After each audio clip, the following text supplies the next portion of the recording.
कोई इंसान कोई बुराई लेकर पैदा नहीं होता है, उसके अंदर खूबियाँ और बुराइयाँ टाइम के साथ लोग डाल देते हैं। और अगर आप किसी के अंदर से बुराइयाँ ही बुराइयाँ डालते जाओगे तो एक टाइम पे वो बुराइयाँ बाहर भी आएंगी और फिर आप उस बात को कंट्रोल नहीं कर सकते हो। यही चीज होती है एरन येगर के साथ, जो कि एक छोटा सा मासूम बच्चा था जिसे बस अपने आइलैंड से बाहर जाके खुले समंदर में सनसेट को देखना था। तो इसमें हम लोग जानने की कोशिश करेंगे कि वो क्या सिचुएशन और कंडीशंस थी जिसकी वजह से एरन एक मास मर्डरर बन गया। शुरू से शुरू करते हैं। ये एक छोटा सा बच्चा है जो कि एक आइलैंड पे रहता है जिसके चारों तरफ 3 दीवारें हैं और तीसरी दीवार के बाहर दुनिया है जहाँ पे बहुत सारे टाइटन्स रहते हैं। इंसान सिर्फ इस दीवार के अंदर बचे हैं, बाहर एक भी इंसान नहीं रहता है। एरन का सपना है उसे दीवारों के बाहर जाके समंदर किनारे बैठ के सनसेट होता हुआ देखना है। पर एक दिन टाइटन्स उनके ऊपर अटैक करते हैं और उस अटैक में एक टाइटन एरन की माँ को खा लेता है उसी के सामने।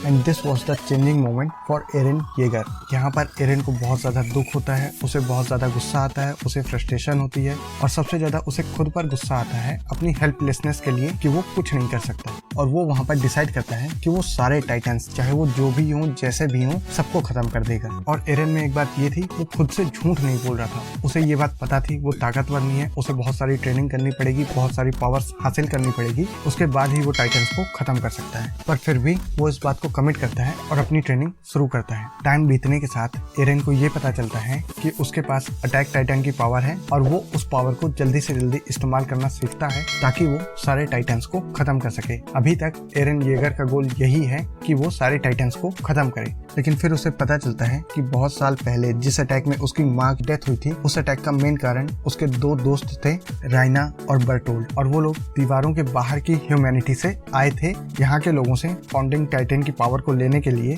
ताकि वो लोग टाइटन्स की पावर का इस्तेमाल करके अपनी वॉर को जीत सके।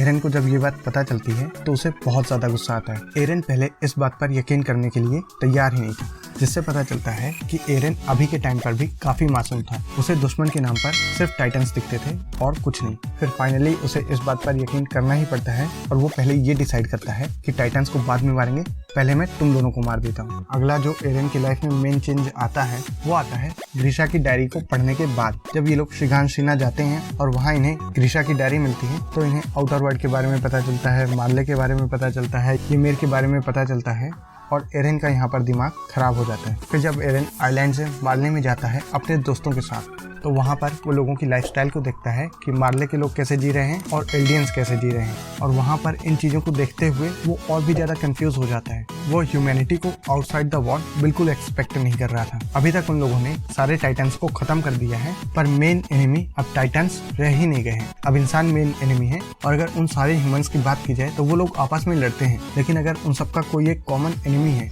तो वो है आइलैंड के लोग।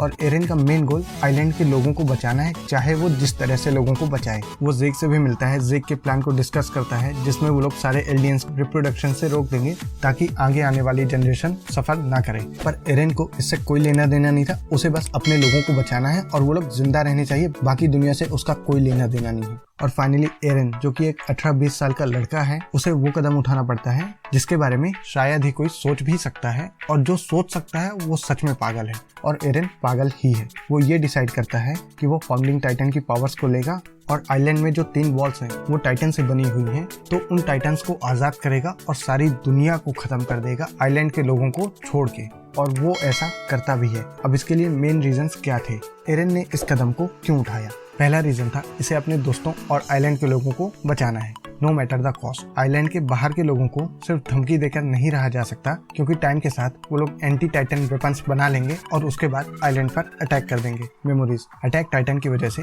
एरन के पास अपने पास्ट यूजर्स की सारी मेमोरी थी, तो उसने इस पैटर्न को नोटिस किया कि जिस टाइम पे जो ताकतवर होगा वो कमजोर को दबाएगा। अगर आज के टाइम पे कोई कमजोर है और कल की डेट में वो ताकतवर हो जाता है तो वो कमजोर को दबाएगा और यही साइकिल रिपीट होता रहेगा। एरन के पास पावर थी, उसे अपने दोस्तों को बचाना था और कुछ टफ कॉल्स लेने थे। एरन ने वो किया और पूरी दुनिया को खत्म कर दिया। और अगर एंड में देखा जाए, एरन अकेले अपने डिसीजंस के लिए रिस्पॉन्सिबल नहीं था। उसने बचपन से जिन चीज़ों को देखा, अपने माँ की मौत, अपने दोस्तों से धोखा, मार्ले में एल्डियंस के ऊपर अत्याचार और दुनिया की नफरत एल्डियंस और आइलैंड के लोगों के लिए, तो उस सिचुएशन में शायद यही बेस्ट डिसीजन था। आप लोगों को इस बारे में क्या लगता है मुझे कमेंट सेक्शन में बताइएगा, और अगर आप इसी तरह का कंटेंट और ज़्यादा देखना चाहते हो तो मेरे चैनल को सब्सक्राइब करिए।